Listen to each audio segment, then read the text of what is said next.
on it.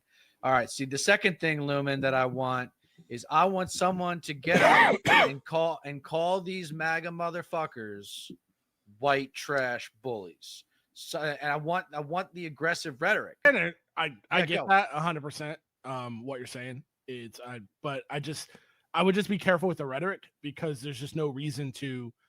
If you think that we are having a populist, like, actual movement and an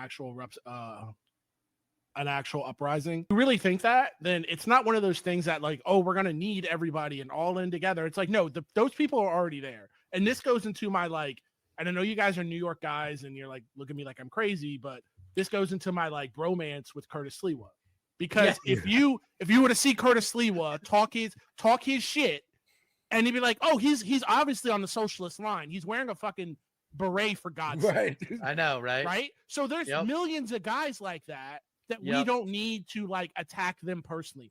I think the culture war shit will take care of itself once we elevate people's material conditions.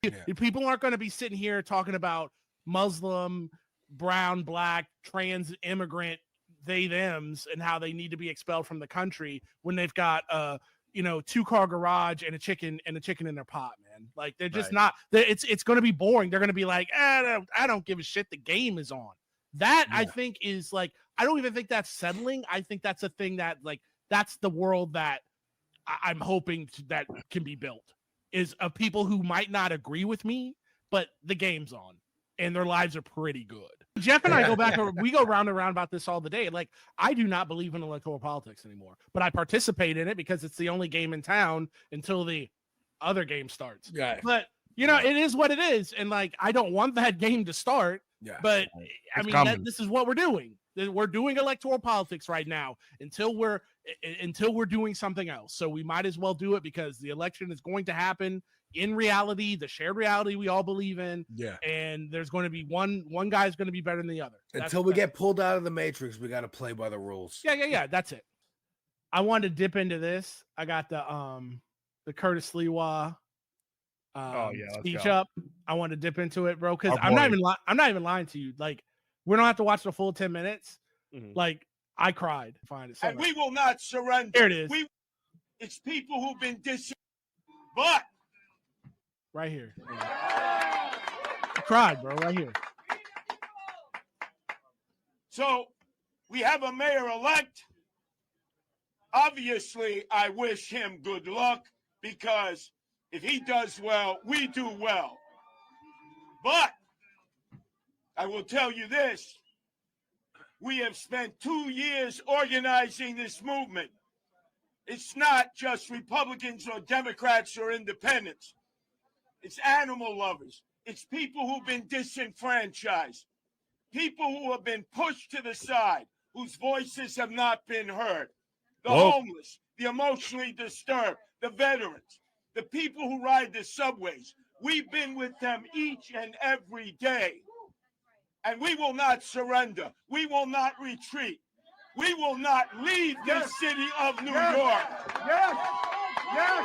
Am I going to agree with that guy on every single thing? No. But I can work with him. I can, if we're going to have a duopoly, and that's the Republican Party, that's the Republican, I can work with that, bro. Well, he turned down like $10 million. That's what he says. Curtis says a lot of things. All right. So, like, even if you say it's like half of that, or even like 1%, even if you say it's $1 million, right? If he says that it was offered any amount of money and he turned it down, which I believe that it's very likely that a lot of these billionaires, throwing in $56 million to try and, get Mamdani out of there, it's not that hard to believe that they had a bag for him. You know what I mean? Sure. It's not that hard to believe. And I definitely do believe that if he was even hypothetically offered that $10 million, he wouldn't take it.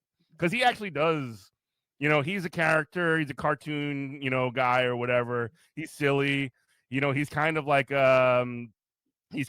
somebody that you would read about in a comic book or whatever. But you can one thing that you cannot say about him is that he's full of it. But I'm looking at these numbers right here from MSNBC. Sliwa got 7%. If you add that to Cuomo, that brings Cuomo within 2 points. and then Zoran Mondami still gets over 50.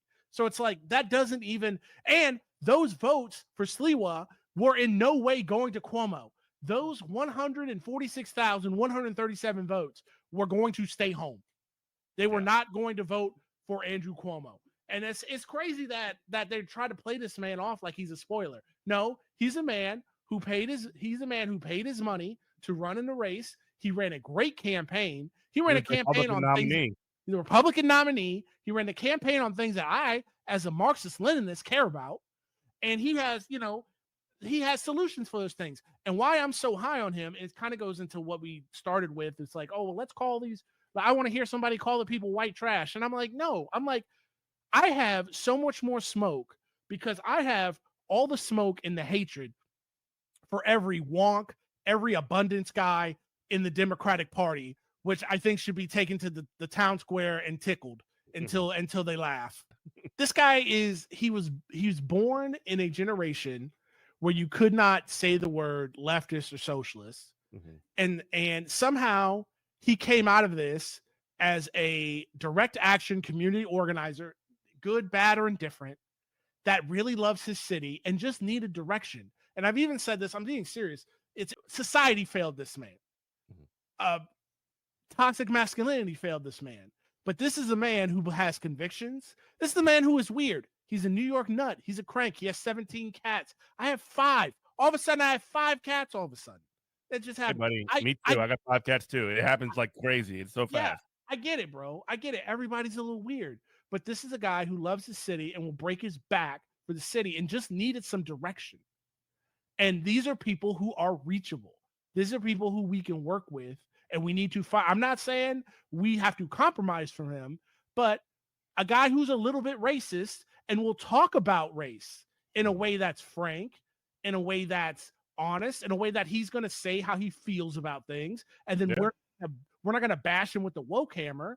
We're going to call him in and not call him out, because we know a guy like that, his intentions are, you're a New Yorker, I'm a New Yorker, we might never see each other, but we all live in this web, in the tightest, one of the tightest packed cities on earth. So we all got to get along some kind of how. And he said that too on an interview yesterday, when the polls were still going. He was on the subway and he said something about, we see a lot of Zorhanistas.